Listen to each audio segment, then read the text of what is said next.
Was posted by Darius_Matt Corkindale on forum creepypasta.org. Restless spirits. The giant pumpkin, now a monstrous, grotesque behemoth, dominated the garden, its vines twisting and writhing with a life of their own. Desperate to end the nightmare, I gathered the necessary items for the ritual of severance: the ceremonial dagger, the ancient parchment, and a vial of my own blood. Each item felt like a lead weight in my hands, the significance of what I was about to do pressing down on me. Sarah stood by my side, her face pale but resolute. She had insisted on being there, despite my attempts to protect her from the full horror of the situation. Her presence gave me strength, but also deepened my fear of what might come. "Are you sure about this?" she asked, her voice trembling slightly. I nodded, unable to speak past the lump in my throat. The decision had been made, and there was no turning back. Together, we walked to the heart of the garden, where the monstrous pumpkin loomed. I knelt before the pumpkin, spreading the parchment on the ground and placing the dagger and vial beside it. With a deep breath, I began to chant the incantation from the grimoire, my voice shaking but gaining strength as I went on. The words felt foreign and ancient, resonating with a power that made the air around us vibrate.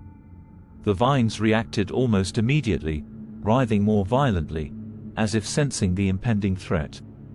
The hum grew louder, filling my ears and making it difficult to concentrate. I took the vial of blood and poured it onto the parchment, watching as the dark liquid seeped into the ancient runes, making them glow with an eerie light. As I continued the chant, I felt a presence growing stronger, an unseen force that seemed to watch and judge my every move. The final part of the ritual required the sacrifice of a life, one that had been touched by the dark magic. I had hoped that the animal sacrifices Joe had made would be enough, but deep down, I knew it wasn't. Tears streamed down my face as I raised the ceremonial dagger. I turned to Sarah, her eyes wide with fear and understanding. "I'm so sorry," I whispered, my voice breaking. Before I could act, a powerful force knocked me to the ground, the dagger flying from my hand. The vine surged forward, wrapping around Sarah and lifting her into the air. She screamed, struggling against the crushing grip of the tendrils. "No!" I shouted, scrambling to my feet and grabbing the dagger. I slashed at the vines, but more took their place, pulling Sarah towards the monstrous pumpkin.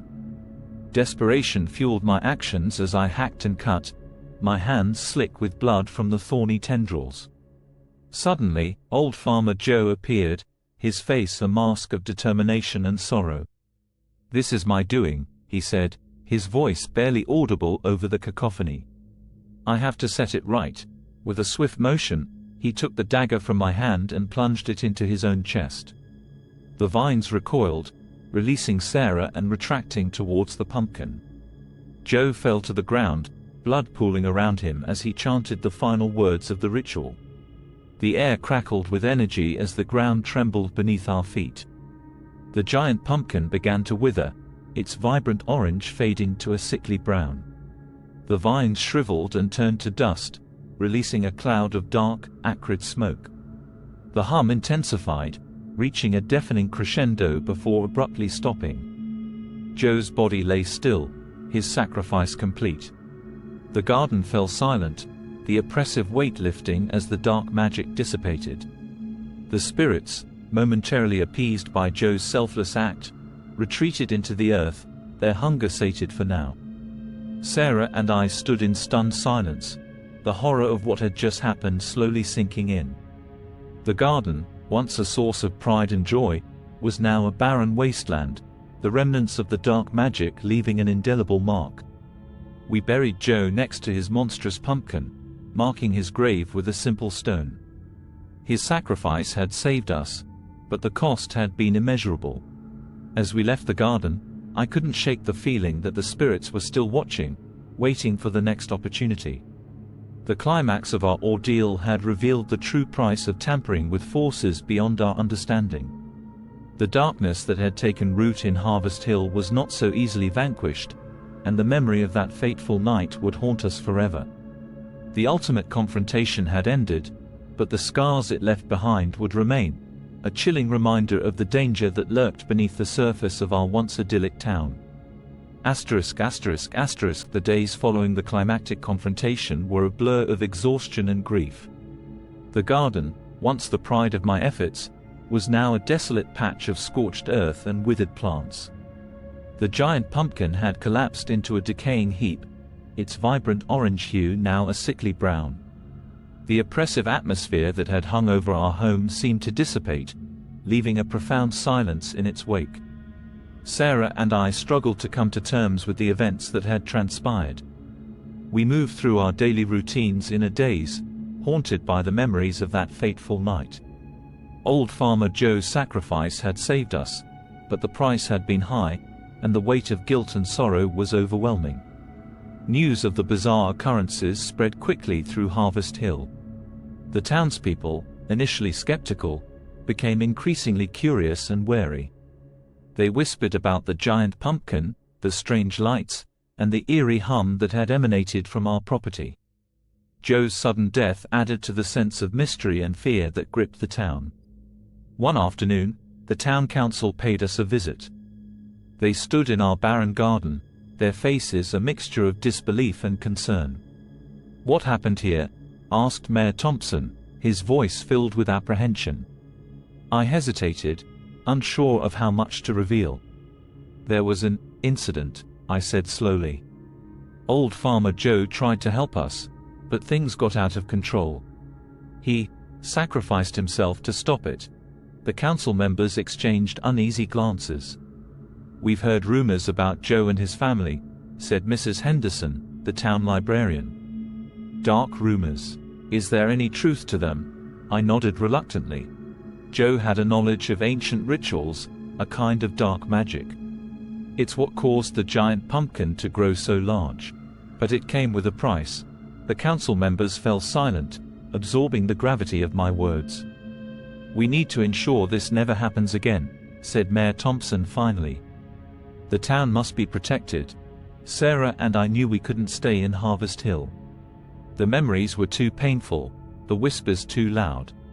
We decided to sell our property and move to a neighboring town, hoping to find a fresh start away from the darkness that had consumed our lives. As we packed our belongings, I couldn't help but feel a lingering unease. The grimoire, now hidden away in a locked chest, seemed to call to me, its pages filled with secrets I could never unlearn. I debated whether to destroy it, but something held me back, the fear that the knowledge within might be needed again. On our last day in Harvest Hill, Sarah and I visited Joe's grave. We placed a small bouquet of wildflowers on the simple stone marker, a silent thank you for his sacrifice. The air was still, the oppressive presence of the spirits gone, but I couldn't shake the feeling that they were not entirely vanquished. Harvest Hill took measures to prevent a recurrence of the dark magic. The town council declared Joe's property off limits, eventually bulldozing the decrepit shed and covering the garden with fresh soil. They held a town meeting to discuss the strange events, urging residents to remain vigilant and to report any unusual occurrences. The town slowly returned to normal, but the memory of the giant pumpkin and the dark rituals lingered. Stories and legends grew around the events, becoming a cautionary tale passed down through generations. Harvest Hill would never forget the price of tampering with forces beyond their understanding. In our new town, Sarah and I worked hard to rebuild our lives. The shadow of Harvest Hill loomed over us, but we found solace in each other's company and the fresh start we had created. We planted a small garden, careful to use only natural methods, and watched as it flourished without the taint of dark magic. But the past was never far behind. I kept the grimoire hidden, a reminder of the danger that knowledge could bring. Late at night, when the world was quiet, I would sometimes hear the faint hum of the spirits in my dreams, a chilling reminder of the darkness that still lurked beneath the surface. Our new life was a testament to resilience and the power of love, but it was also a constant struggle to keep the shadows at bay. The events in Harvest Hill had changed us forever, leaving scars that would never fully heal. In the end, we learned to live with the memory, finding strength in our shared experiences and the hope that we could prevent such horrors from ever happening again. This part of our story was a quiet one, marked by the slow but steady process of healing and the enduring reminder of the price we had paid for our brush with darkness. ***** Years passed, and Sarah and I slowly built a peaceful life in our new town. The horrors of Harvest Hill faded into distant memories, although the scars always remained. We had a child, a bright and curious boy named Tommy, who brought joy and light into our lives. Our small garden flourished naturally, free from any dark influences. One crisp autumn evening, as we were putting Tommy to bed, he handed me a small, carved wooden box he had found while playing in the attic. My heart skipped a beat when I saw it. It was the same intricate design as the box Joe had used to store the ceremonial dagger. "Daddy, look what I found," Tommy said, his eyes wide with excitement. "It's full of old papers and stuff." With trembling hands, I opened the box. Inside were several yellowed pieces of parchment, covered in familiar runes, and a small vial of dark, dried liquid. My breath caught in my throat as I realized what it was: the remnants of the grimoire and the tools for dark rituals. Late that night, after Sarah and Tommy were asleep, I sat alone at the kitchen table, the contents of the box spread before me. My mind raced as I tried to understand how these items had followed us. Had the spirits somehow transferred their connection to our new home? Or had the dark magic never truly left me? As I studied the parchments, a familiar hum began to fill the air, soft at first, then growing louder. My heart pounded in my chest as I realized the horrifying truth: the spirits had found us, and they were growing restless once again. Suddenly, a shadow flickered across the kitchen, and the air grew icy cold. I turned, expecting to see some ghastly apparition, but instead, there was nothing. The hum, however, persisted, a constant reminder of the darkness that lurked just out of sight. Unable to ignore the growing sense of dread, I knew I had to act quickly. I retrieved the hidden grimoire and compared it to the new parchments, hoping to find a way to protect my family. As I read, it became clear that the spirits were not simply satisfied with the occasional sacrifice. They sought to bind themselves permanently to a powerful source of life, such as a child. Panic surged through me as I realized their target was Tommy. Desperate to shield him from the impending danger, I decided to confront the spirits directly. I returned to the garden, now bathed in the eerie glow of the full moon, clutching the grimoire and the ceremonial items. Standing in the center of the garden, I began to chant the incantations from the grimoire, calling forth the spirits. The ground trembled beneath my feet, and the air grew thick with a palpable energy. The vines around the garden began to stir, twisting and curling as if awakened by my words. A shadowy figure emerged from the darkness, its form shifting and indistinct. It was the same figure I had seen in the garden all those years ago, the entity that had fed on the sacrifices.